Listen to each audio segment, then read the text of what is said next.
کا جواب پتھر سے نہیں دینا. جو ہو گیا سو ہو گیا. جو کچھ لوگ ایسے ہیں جو آگ لگوانا چاہتے ہیں، وہ چاہتے ہیں کہ ایک بڑی پارٹی میں اور ایک بہت بڑے اہم ادارے میں اس میں مس انڈرسٹینڈنگ ہو. ایسا نہیں ہونا چاہیے. بانی پی ٹی آئی سے ملاقاتیں ہونی چاہیے، ملاقات پر سیاست نہیں ہونی چاہیے. تناؤ کم کرنے کی ضرورت ہے، اچھی باتیں آنا شروع ہو جائیں گی. بیرسٹر گوہر کہتے ہیں ہم نے اینٹ کا جواب پتھر سے نہیں دینا، ہم نے ہمیشہ مذاکرات کی بات کی ہے. کچھ لوگ چاہتے ہیں ادارے اور ہمارے درمیان غلط فہمی ہو. ہم نے ہمیشہ کہا فوج پاکستان کے دفاع کی ضامن ہے. سیاسی جماعتوں پر پابندی لگانے سے کام نہیں ہوتا، سنجیدہ اپروچ ہونی چاہیے. 2 سال بعد ہم پھر 9 مئی والے مقام پر پہنچ گئے تو یہ قوم کے لیے بدقسمتی ہوگی.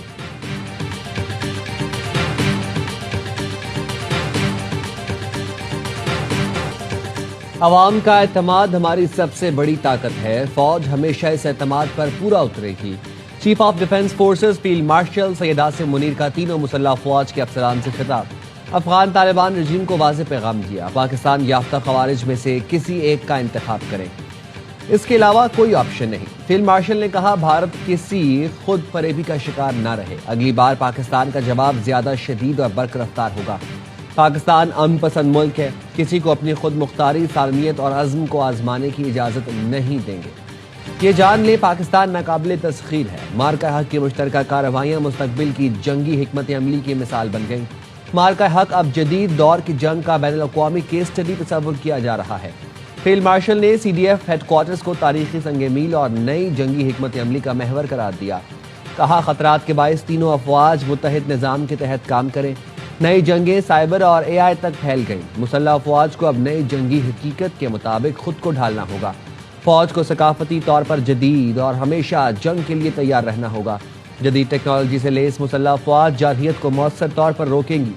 ڈیفنس فورسز ہیڈ کوارٹرز کا قیام اس تبدیلی کی جانب ضروری قدم ہے. فیلڈ مارشل عاصم منیر کا شہداء کو بھرپور خراج عقیدت، قوم کا فخر اور تاریخ کا روشن باب قرار دیا.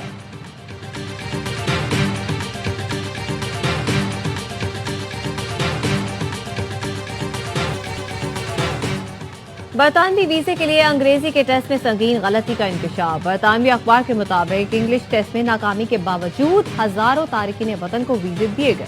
امتحان میں 78,000 امیدواروں کو غلط نتائج ملے.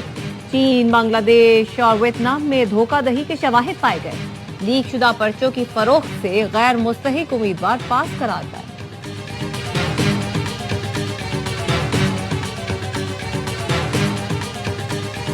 پاکستان اور امریکہ کی دیرینہ تعلیمی شراکت میں اہم سنگ میل. اسلام آباد میں یو ایس ایجوکیشنل فاؤنڈیشن ان پاکستان کی نئی عمارت کا افتتاح.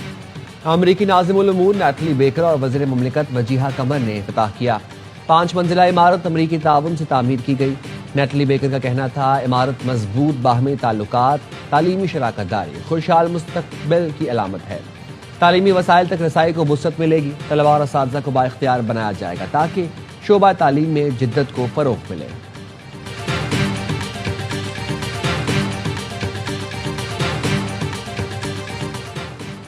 لاہور میں سی سی ڈی کے 5 مبینہ مقابلوں میں 5 منشیات فروش ہلاک. ملزمان ماڈل ٹاؤن، ٹاؤن شپ، اقبال ٹاؤن اور صدر ڈویژن تھانوں کی حراست میں تھے.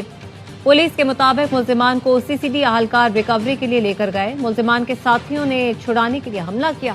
مقابلے کے دوران ملزمان مارے گئے.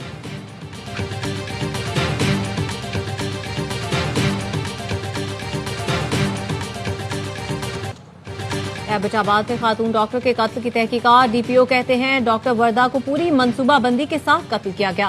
واردات میں 4 لوگ شامل تھے، 3 کو گرفتار کر لیا. مقتولہ کے والد کا پولیس پر رشوت لینے کا الزام. S H O D S P کی گرفتاری کا مطالبہ. ڈاکٹر وردہ کے قتل کے خلاف ڈاکٹروں کا مختلف شہروں میں احتجاج. مظاہرین نے مردان نوشہرہ روڈ کو ٹریفک کے لیے بند کر دیا.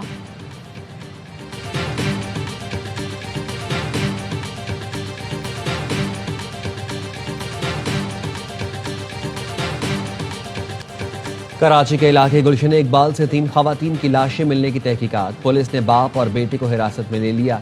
دوران تفتیش ملزم اقبال نے بتایا بیٹا، بیٹی اور بیوی نے رات 3:30 بجے آ کر بتایا بہو کا انتقال ہو گیا ہے. اقبال کے بیان کے مطابق بیوی بستر پر جا کر لیٹی، کمبل اوڑھنے پر جا کر لیٹی تو اس کا بھی انتقال ہو گیا.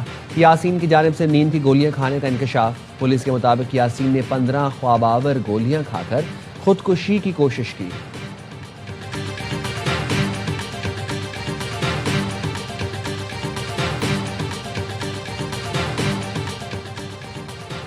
لاہور جی ٹی روڈ پر مکان کی چھت گر گئی، 3 افراد جاں بحق، 2 زخمیوں کو ملبے سے نکال لیا گیا۔ جاں بحق افراد کی شناخت احمد قدیر، امیر حمزہ، ارسلان مظہر کے ناموں سے ہوئی۔